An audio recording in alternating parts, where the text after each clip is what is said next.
സംസ്ഥാനത്ത് പ്രായം തികയാത്ത അമ്മമാർ 10,000-ലേറെയെന്ന് കണക്കുകൾ. ഇക്കണോമിക് ആൻഡ് സ്റ്റാറ്റിസ്റ്റിക്സ് വകുപ്പ് പുറത്തുവിട്ട കണക്കിലാണ് കണ്ടെത്തൽ. 2022-ൽ മാത്രം 15-നും 19-നും ഇടയിൽ പ്രായമുള്ള 12,939 അമ്മമാരാണ് ഉള്ളത്. വിവരങ്ങളുമായി ഷബ്ന സിയാദ് ചേരുന്നു. ഷബ്ന, കേരളം വളരെ ഗൗരവത്തോടെ പരിഗണിക്കേണ്ട ഒരു കണക്കാണിപ്പോൾ പുറത്തുവരുന്നത്. പ്രായപൂർത്തിയാകാത്തവരുടെ വിവാഹമൊക്കെ നിയമവിരുദ്ധമായ ഒരു രാജ്യത്ത്, ഇത്തരത്തിൽ കേരളം പോലൊരു സംസ്ഥാനത്തിൽ ഇത്രയധികം പ്രായപൂർത്തിയാകാത്ത അമ്മമാർ ഉണ്ട് എന്നുള്ള കണക്ക് ഒരുപക്ഷെ കേരളത്തെ സംബന്ധിച്ചിടത്തോളം പുതുമയായിരിക്കുമല്ലേ?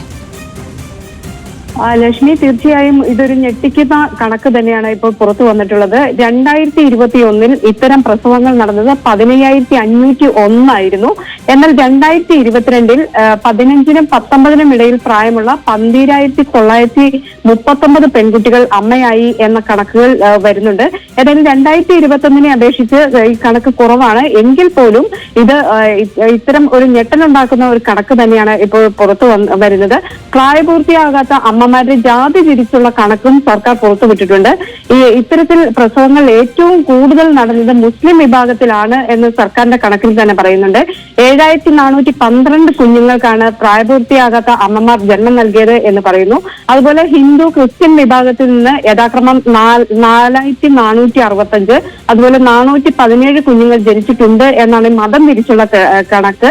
എന്നാൽ മറ്റ് മതം രേഖപ്പെടുത്തി 641 കുട്ടികളും ജനിച്ചതായി പറയുന്നുണ്ട്. അതോടൊപ്പം തന്നെ ഈ മതം തിരിച്ചുള്ള കണക്ക് പറയുമ്പോൾ തന്നെ ഇതിൽ മുസ്ലിം വിഭാഗത്തിൽ കഴിഞ്ഞ വർഷത്തേക്കാൾ കുറവ്, അതായത് 15% കുറവാണ് ഇത്തരത്തിലുള്ള അമ്മമാരുടേത് എന്നാണ് രേഖപ്പെടുത്തിയിട്ടുള്ളത്. അതുപോലെ ക്രിസ്ത്യൻ വിഭാഗത്തിൽ 7% വർധനവുണ്ട് എന്ന് പറയുന്നു. അതുപോലെ ഹിന്ദു വിഭാഗത്തിൽ 5% വർധനവാണ് ഇത്തരത്തിൽ കാണിച്ചിട്ടുള്ളത്.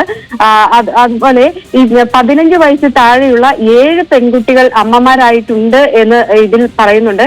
ഇത് ഇത്തരത്തിൽ 15 വയസ്സും അതുപോലെ ചെറിയ പ്രായത്തിലുള്ള കുട്ടികൾ നിരവധി കേസുകൾ ഹൈക്കോടതി അതുപോലെ വിവിധ കോടതികളിൽ എത്തുന്നുണ്ടായിരുന്നു.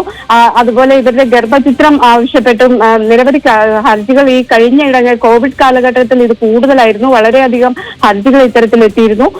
ഇത്തരത്തിലുള്ള കണക്കുകളെല്ലാം ചേർത്താണ് ഇപ്പോൾ ഏതായാലും ഈ ഒരു കണക്ക് പുറത്തു വന്നിട്ടുള്ളത്. ഏതായാലും സംസ്ഥാനത്ത് ഞെട്ടലുണ്ടാക്കുന്ന ഒരു കണക്ക് തന്നെയാണ് ഇപ്പോൾ പുറത്തായിട്ടുള്ളത്.